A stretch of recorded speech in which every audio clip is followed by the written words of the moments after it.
wabarakatuh. Perkenalkan, nama saya Purbo Anggoro dengan NIM 2301 0119 140219.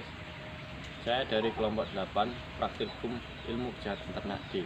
Di sini saya akan menjelaskan tentang praktikum acara 1, yaitu pemeriksaan hewan ternak, yang meliputi yang pertama anamnesa, yang kedua pemeriksaan dari jarak jauh dan dekat, dan yang ketiga pemeriksaan secara fisik. Yang pertama saya akan menjelaskan tentang anamnesa dan pemeriksaan ternak dari jarak jauh dan jarak dekat. Anamnesa merupakan tanda-tanda atau gejala kelainan yang timbul pada ternak yang dapat diamati oleh pemilik atau pengelola hewan ternak tersebut. Anamnesa dapat dilakukan dengan melihat catatan pemeliharaan atau recording, atau dapat dilakukan dengan melakukan wawancara dengan pengelola hewan tersebut.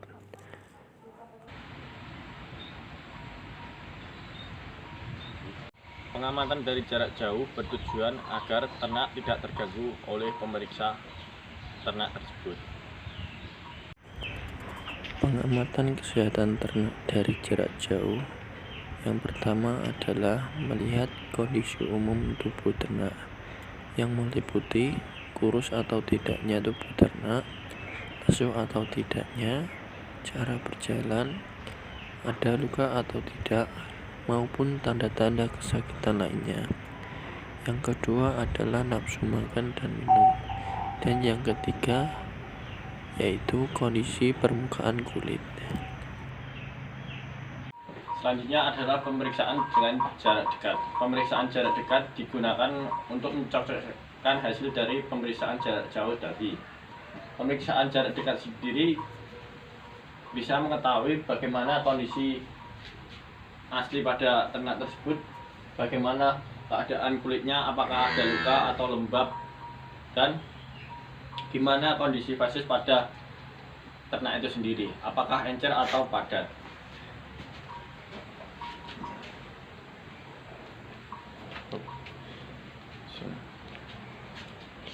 Saya akan melakukan pemeriksaan fisik dengan perabaan. Pemeriksaan fisik dengan perabaan dilakukan dengan melihat dan meraba pada tubuh sapi apakah ada goresan atau lembab pada ternak ini sendiri. Untuk pemeriksaan fisiologi ternak yang meliputi pemeriksaan frekuensi napas dilakukan dengan cara tangan diletakkan pada depan hidung sapi tersebut. Tapi untuk sapi ini terlalu giras, sebaiknya perlu ditenangkan terlebih dahulu agar bisa mengecek frekuensi napas pada sapi tersebut. Dengan cara tangan kita diletakkan pada depan untuk sapi ini tadi. Selanjutnya saya akan melakukan pemeriksaan meliputi suhu tubuh, suhu rektal, dan pemeriksaan pupil pada mata sapi itu sendiri. Untuk pemeriksaan suhu tubuh pada sapi dilakukan dengan cara dapat memegang daun telinga pada sapi sendiri. Lalu dengan cara memegang seperti ini. Dengan memegang situ kita dapat mengetahui suhu tubuh normal atau suhu tubuh pada sapi. Apabila terlalu panas, mungkin ada tekanan panas pada ternak sapi itu sendiri. Untuk selanjutnya adalah pemeriksaan suhu rektal. Pemeriksaan suhu rektal dapat dilakukan dengan menggunakan alat yaitu bernama termometer klinis. Dengan cara memasukkan termometer klinis pada rektum sapi, yaitu di sini. Kita masukkan ke dalam rektum sapi ini sendiri. Kemudian di sini saya akan menyampaikan atau menjelaskan bagaimana cara pemeriksaan pada ternak dengan alat stetoskop. Sebelumnya maaf, di sini saya tidak mempunyai alat stetoskop, tetapi saya akan menunjukkan bagian-bagian atau apa saja yang bisa digunakan untuk pemeriksaan kesehatan bagi ternak itu sendiri. Untuk pemeriksaan dengan stetoskop dapat kita gunakan untuk memeriksa denyut jantung pada sapi ini sendiri dan proses pencernaan dalam rumen, kemudian juga denyut paru-paru dan proses pencernaan pada usus sendiri. Yang pertama, untuk pemeriksaan stetoskop dengan memeriksa denyut jantung dapat kita lakukan di bagian sebelah kiri depan sini. Untuk jantung biasanya di posisi bagian depan sebelah kaki kiri sini. Kita ukur selama 1 menit berapa denyut jantung yang dapat dirasakan oleh sapi sendiri.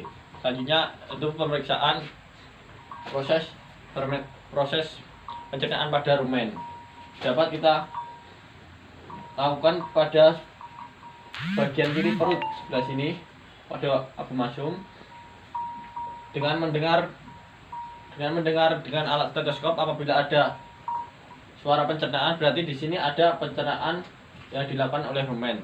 Sedangkan apabila tidak ada berarti ada indikasi atau kelainan pada pencernaan ternak sapi itu sendiri. Nah, untuk pemeriksaan dengan menggunakan stetoskop dapat kita gunakan untuk memeriksa denyut pada paru-paru. Untuk paru-paru berada di sebelah kanan, bagian kiri kanan depan sebelah sini. Sama dengan denyut jantung, kita ukur selama 1 menit berapa denyut paru-paru yang dapat dihasilkan oleh ternak. Apabila melebihi batas normal atau kekurangan berarti ada indikasi terkena gejala pada sapi itu sendiri. Dan kemudian melakukan pemeriksaan pada aktivitas usus atau pencernaan pada usus dapat kita lakukan di sebelah kanan perut bagian sini. Kita dapat melakukannya di sini. Bagaimana? Apakah ada aktivitas pencernaan pada usus itu sendiri. Selanjutnya pemeriksaan kesehatan ternak pada sapi itu sendiri dapat dilakukan dengan pemeriksaan pencubitan kulit pada sapi. Apabila saat kita cubit kulit pada sapi langsung kembali atau tidak lama untuk kembalinya berarti sapi ini dalam keadaan sehat. Sini terlihat kulit cepat kembali. Apabila saat pencubitan kulit lama untuk kembalinya berarti menandakan sapi ini sedang atau berada dalam keadaan dehidrasi atau kekurangan air.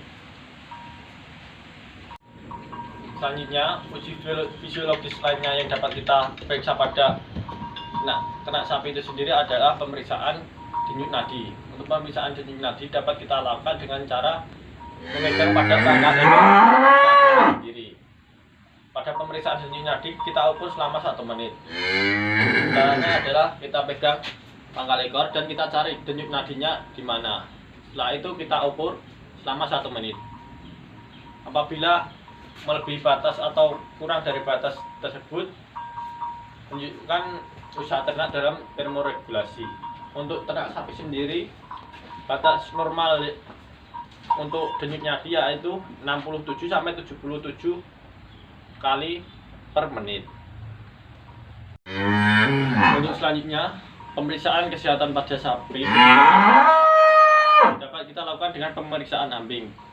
Pemeriksaan ambing yang baik yaitu ambing simetris dan tidak ada yang besar sebelah atau bagaimana. Untuk selanjutnya kita bisa mengecek. Kita dapat mengecek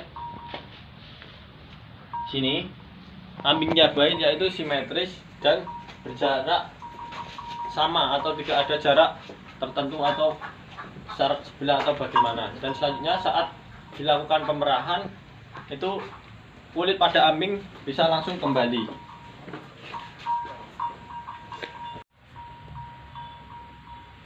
Selanjutnya uji yang lain pada uji kesehatan ternak yang dapat kita lakukan yaitu adalah uji rongga perut. Kita memeriksa apakah ada isi pada rongga tersebut dengan cara mengetuk pada rongga perut atau abdomen pada perut sapi tersebut. Apabila suaranya nyaring berarti pada perut sapi tersebut berisi gas. Apabila tidak nyaring berarti dalam rongga sapi tersebut adalah berisi serat makanan. Kita coba lihat. Sini terdengar suara pada abdomen atau rongga sapi ini tidak nyaring berarti pada perut sapi itu sendiri berisikan serat makanan. Selanjutnya untuk pemeriksaan ternak lainnya yaitu pemeriksaan pada sapi itu apakah ada indikasi penyakit anemia atau tidak. Caranya yaitu dengan cara penekanan pada gusi. Apabila ditekan pada gusi sapi tersebut tidak kembali, berarti ada indikasi penyakit anemia pada sapi tersebut. Apabila ada penekanan pada gusi itu terus kembali, berarti ternak dalam keadaan normal atau sehat. Penekanan dapat kita dengan gusi pada gusi ini. Di sini gusi pada sapi kembali berarti sapi dalam keadaan normal atau sehat.